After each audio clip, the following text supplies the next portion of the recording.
Bonjour et bienvenue sur cette nouvelle recette sans gluten. Aujourd'hui, nous allons réaliser un cake à l'orange.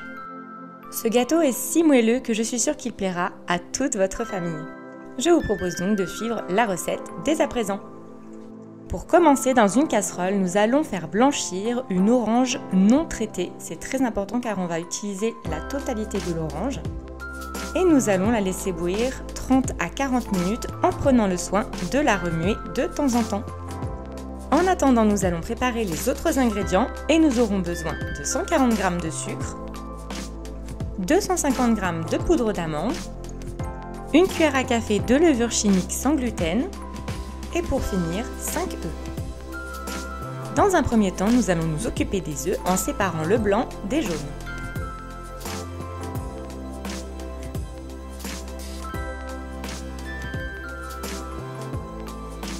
On met les blancs de côté et dans les jaunes, nous allons incorporer le sucre afin de faire blanchir le mélange.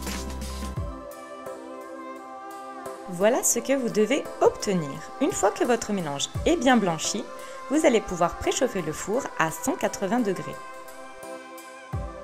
À ce stade, notre orange est bien cuite et on peut le constater en appuyant dessus qu'elle est bien molle à l'intérieur. On va maintenant la découper en petits morceaux assez fins pour pouvoir la passer au mixeur. Vu la quantité d'orange, personnellement j'ai utilisé mon mixeur mécanique, mais vous pouvez très bien utiliser votre mixeur électrique sans problème.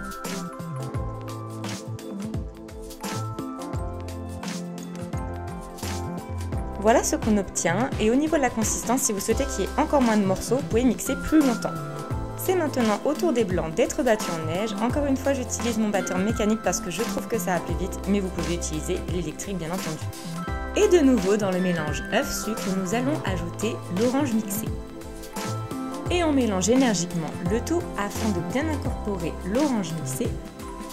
Puis encore à ce mélange, nous allons incorporer la poudre d'amande en faisant attention au préalable de bien écraser les petites billes de poudre d'amande qui pourraient créer des petits grumeaux dans la pâte. Notre pâte à gâteau est quasiment prête, il ne nous reste plus qu'à ajouter le blanc d'œuf. Et donc, pour commencer, on va ajouter un tout petit peu de blanc d'œuf pour détendre un petit peu la pâte au fouet. Une cuillère et demie suffit, puis pour le reste, nous allons utiliser une maryse. Il est très important de ne pas casser les blancs d'œufs lorsqu'on les mélange, et donc pour cela, je vous conseille vraiment de soulever votre pâte afin de les incorporer délicatement. C'est très important pour la cuisson que les blancs ne soient pas cassés, sinon votre gâteau ne sera pas moelleux.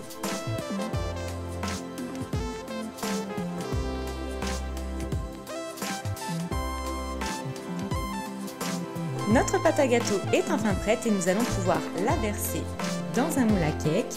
Personnellement, j'ai mis du papier sulfurisé pour faciliter le démoulage et j'ai huilé un petit peu les côtés pour ne pas que ça colle.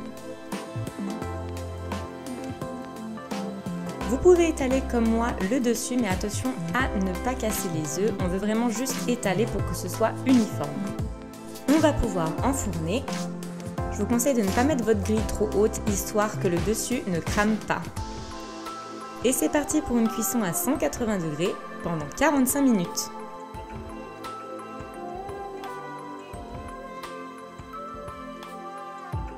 Et voilà le résultat. Le gâteau peut bien évidemment être décoré. Personnellement, j'ai mis des amandes effilées, mais vous pouvez aussi faire un petit glaçage royal pour mettre par-dessus ou encore de la confiture d'orange pour rester dans le thème. Et voilà, cette vidéo est terminée. En tout cas, j'espère que ce cake vous plaira et je vous dis à très bientôt dans une prochaine vidéo.